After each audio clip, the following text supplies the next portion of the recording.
Serangan jantung dikenal sebagai silent killer atau pembunuh secara diam-diam. Sebutan ini disematkan karena gejalanya kerap datang tiba-tiba dan sebagian besar pengidapnya harus berakhir kehilangan nyawa karena tidak awas dengan penyebab yang muncul, bahkan kerap diabaikan dan dianggap sebagai penyakit lain karena memiliki gejala yang mirip. Misalnya saja penyakit GERD yang sama-sama menimbulkan sensasi perih dan tekanan di dada, atau juga sebagian masyarakat sering menganggap sebagai gejala masuk angin sehingga kerap mengatasinya dengan cara kerokan. Lantas, bagaimanakah kita mengetahui perbedaan nyeri dada karena GERD dan serangan jantung? Apakah semua orang yang mengalami serangan jantung akan mengalami nyeri dada? Berbedakah serangan jantung pada pria dan wanita? Selamat pagi pemirsa Hidup Sehat TV One. Bersama saya Dr. Vito Damai dan juga salam yang tadi itu miliknya sebenarnya Dr. Arlin. Halo, selamat pagi semuanya. Asik kan? Iya asik. Seperti mendapat serangan pagi, Cel. Nah, bukan, kita nggak ngomong serangan pagi sekarang, kita ngomong mengenai serangan jantung. Yang penting adalah bagaimana cara mencegahnya ya pastinya ya. Betul sekali nih ya, karena kadang-kadang nih ya serangan jantung itu bisa rasanya mirip-mirip sama GERD gitu loh ya, Kak Vito ya. Nah, kan itu kita tahu bagaimana cara membedakannya. Hari ini kita sudah bersama dengan Dr. Dwita, spesialis jantung dan pembuluh darah, konsultan prevensi. Hai, Dr. Dwita, selamat pagi. Selamat pagi, Dokter. Pagi, Dr. Vito, Dr. Arlin. Iya, nah hari ini tuh pasti kalau ngomongin tentang serangan jantung pasti banyak sekali fakta mitos yang beredar nih di masyarakat. Makanya yuk kita lihat sama-sama. Silakan. Penyakit serangan jantung kerap menghantui siapa saja yang bisa datang menyerang kapanpun. Namun umumnya gejala ini bisa kita rasakan dengan munculnya rasa mual ataupun pusing. Selain itu, disertai rasa sakit di area dada kiri ketika kita bernapas. Lantas fakta atau mitos ya, gejala ini sebagai tanda serangan jantung.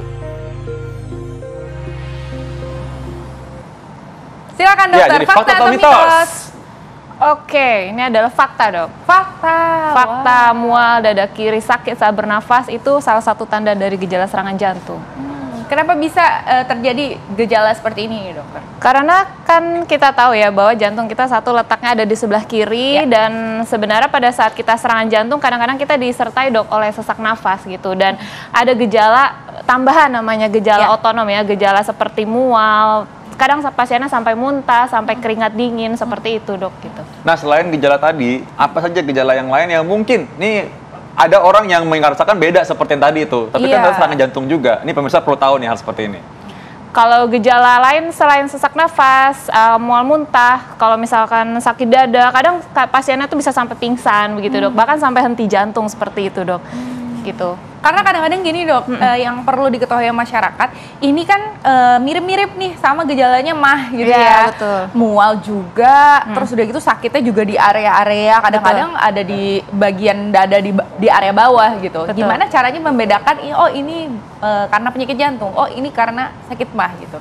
Oke, kalau misalkan gejala seperti sakit lambung atau mah atau GERD itu dok, biasanya dia gejalanya seperti heartburn. Heartburn itu atau dadanya seperti terasa panas gitu dok. Jadi rasanya panas, terus seperti ada yang menonjok ya dari bagian bawah sampai ke mulutnya sampai terasa pahit seperti itu dok. Kadang-kadang itu dipengaruhi oleh faktor-faktor yang lain. Misalkan pasiennya itu suka makannya itu terlalu dekat dengan tidur malam gitu dan obesitas dan lain sebagainya gitu. Jadinya kadang-kadang itu memang agak susah dibedakan sama gejala serangan jantung. Tapi biasanya menjadi perbedaan itu adalah kalau sakit jantung atau serangan jantung tuh dada tuh seperti kalau pasien mendeskripsikan itu seperti ditekan atau ditimpa atau didudukin gajah gitu. Sementara kalau sakit dada karena lambung tuh biasanya lebih kepada sakitnya terasa panas gitu, ada diikuti mual dan biasanya ada perubahan dari pola makan dan gaya hidup seperti itu dok.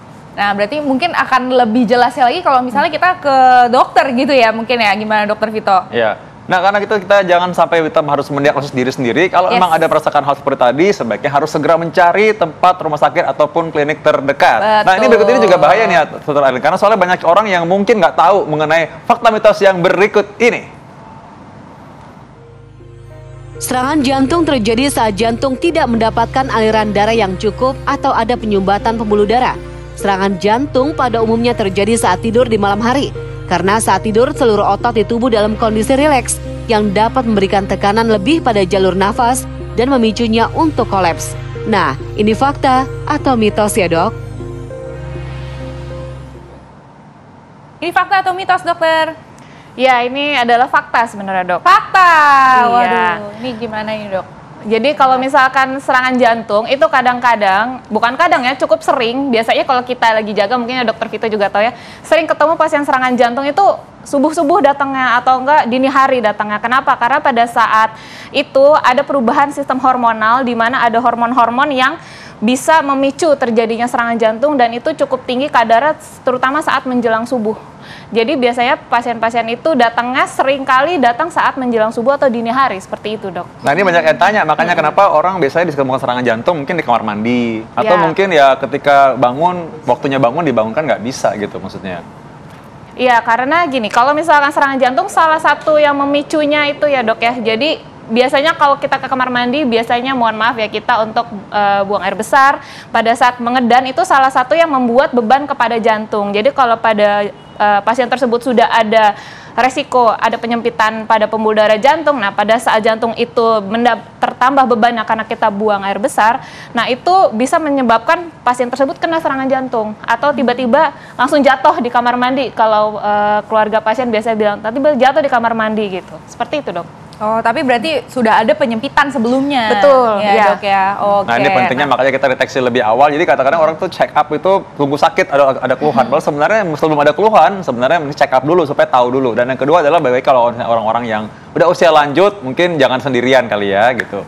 Okay. Nah, ini mungkin masih banyak yang tanya Dokter Dwita karena mereka masih bingung kenapa waktu lagi tidur atau lagi waktunya tidur malam hari malah banyak serangan jantung gitu. Iya, karena kalau misalkan kita tidur itu kan itu yang apa namanya hormon pada saat kita tidur, misalkan hormon kortisol, katekolamin, dan itu pada saat kita mau menjelang dini hari itu paling tinggi dok ininya kadar, sehingga itu salah satunya memacu serangan jantung. Ditambah kalau misalkan sebelumnya sudah ada penyempitan, pasiennya misalkan sering begadang, terus di mana di situ terjadi gangguan metabolisme dari kolesterol dan misalkan makan, obesitas dan sebagainya, itu salah satunya kurang tidur tuh bisa memacu serangan jantung juga, dokter. Nah, ini gitu. memang kurang tidur salah satu faktor risiko yang jelas. Dan sekarang di American Heart Association, cukup tidur adalah salah satu syarat untuk mendapatkan jantung dan pembuluh darah yang sehat. Yes, betul sekali. Nah, gimana sebenarnya cara untuk mendapatkan jantung yang sehat? Nanti akan kita kembali lagi dan bahasnya tetap di Hidup Sehat. Kita kembali lagi Hidup Sehat, pemirsa. Saya tetap pengen mengucapkan selamat pagi. Selamat pagi lagi bagi yang baru bergabung maksudnya kan. Iya, betul sekali. Bisa aja ya. Memang begitulah kita. Nah, ini masih ngomongin tentang serangan jantung nih ya. Nah, tadi kita sempat membahas mengenai gimana sih caranya supaya kita itu tetap sehat gitu ya, terhindar dari serangan jantung. Tadi juga ada yang nimpalin sih, karena orang katanya bilang kalau lagi olahraga, tadi kan gambar olahraga tuh tadi VT sebelumnya ya, katanya orang lagi olahraga takut serangan jantung, padahal pada faktanya justru lebih banyak orang yang serangan jantung karena kurang olahraga dibandingkan karena lagi olahraga. Karena orang serangan jantung pun bisa terjadi pada waktu tidur ataupun pada waktu malam hari kan, jadi bukan saja ketika olahraga sebenarnya. Betul sekali. Nah, ini makanya banyak sekali nih ya fakta mitos yang harus diluruskan. Salah satunya ini dia. Serangan jantung kerap menghantui pria dibandingkan dengan wanita. Hal ini karena perbedaan hormon estrogen yang ada pada wanita bisa melindungi kaum hawa dari penyakit jantung. Namun berbeda dengan pria yang justru lebih rentan terhadap penyakit jantung, apalagi jika tidak melakukan pola hidup sehat. Lantas fakta atau mitos, serangan jantung lebih banyak menyerang pria dibandingkan perempuan. Oke, serangan jantung lebih menyerang pria dibandingkan perempuan. Ini adalah fakta, dok. Fakta. Iya. Kenapa bisa seperti itu, dokter? Masyarakatnya pengen tahu. Nah, memang satu biasanya karena gaya hidup ya, dok. Biasanya kan laki-laki, mohon maaf ya kalau ada yang tersinggung, tapi cenderung lebih banyak yang merokok. Yang kedua, nah kalau perempuan itu, dok, dilindungin hormon estrogen sampai mereka menopause, dan itu mengurangi resiko serangan jantung pada perempuan. Sehingga pada laki-laki biasanya didapatkan angka serangan jantung lebih banyak pada laki-laki, seperti dok. Tapi kalau pada usia-usia kelompok usia yang lebih lanjut, apakah pada perempuan juga memang lebih banyak dan meningkat, dokter? Ya, betul dok. Jadi kalau misalkan sudah lewat angka menopause itu biasanya akhirnya kecenderungan perempuan untuk terkena serangan juga lebih tinggi lagi gitu. Sampai ke tangan kiri, bahkan sampai ke rahang, sampai disertai keringat dingin biasanya, sampai mual, muntah gitu.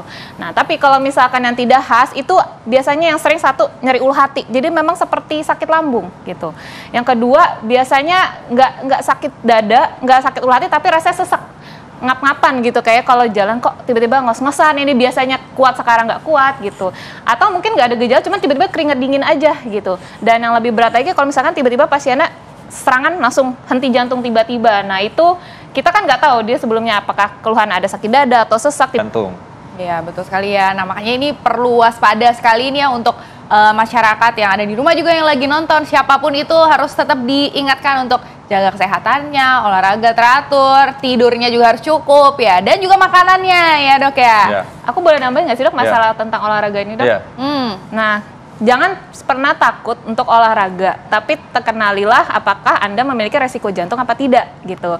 Orang-orang yang kena pada saat tiba-tiba, saya takut olahraga nih dok karena takut serangan jantung, padahal bukan olahraganya yang salah gitu. Tapi mungkin Anda punya faktor resiko jantung, Anda punya diabetes, punya darah tinggi, kolesterol yang tidak manage dengan baik, terkontrol dengan baik, akhirnya sudah menimbulkan penyempitan itu, sehingga pada saat olahraga itu hanya terpicu saja, tapi bukan berarti sebelumnya sehat terus olahraga jadi serangan seperti itu. Nah baik, memang gitu. betul, itulah yang harus diingat-ingat ya. Iya. Yes, betul sekali. Nah ini dokter, pasti masyarakat juga pengen tahu nih ya, usia berapa sih yang paling sering terkena serangan jantung dokter.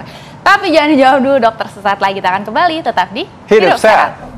Masih mengenai serangan jantung ya, kita harus hati-hati dan waspada. Tadi sudah ada sebab-sebabnya dan juga ada bagaimana keluhannya. Kita masih lanjut lagi, kita membahas apa lagi sekarang? Usia berapa aja nih dokter untuk yang paling sering terkena serangan jantung? Oke, kalau usia sebenarnya memang rata-rata parubaya ya dok ya. Kalau misalkan antara kurang lebih di atas 55 sampai 65 tahun. Tapi sekarang ini trennya itu udah mulai lebih muda lagi dokter. Kembali lagi ke apa? Faktor resiko dan gaya hidup, di mana sekarang makanan lebih berlemak, lebih instan, terus lebih dan instan, ya. gampang kan kita klik datang makanan. Terus habis itu apa? Olahraganya kurang, habis itu obesitas ditambah rokok. Akhirnya sekarang trennya adalah pasien-pasien itu cenderung lebih muda untuk terkena serangan jantung. Jadi kadang-kadang terima pasien umurnya masih 30-an tahun itu sudah terkena serangan gitu. Jadi harus hati-hati yang umur-umur 30, 40 itu bukan berarti aman nih saat ini. Tetap ada resiko kena serangan kalau misalkan faktor resikonya nggak dijaga gitu. Dan justru itu pencegahan di berhenti dan mulailah dengan makanan-makanan yang sehat gitu. Perbanyak sayur dan buah-buahan dan hindari makanan-makanan yang terlalu berlemak dan berkolesterol tinggi. Oke, baik. Dan juga ini sekaligus dalam rangka Bulan Jantung Sedunia tahun 2023. Use Heart to Know Heart. Jadi tahu bahwa sekarang kita bagaimana caranya menjaga supaya tetap sehat jantungnya dengan cara hidup sehat. Ya, variator Arlin. Saya Dr. Renita Arlin, Indonesia. Hidup sehat. Bye-bye.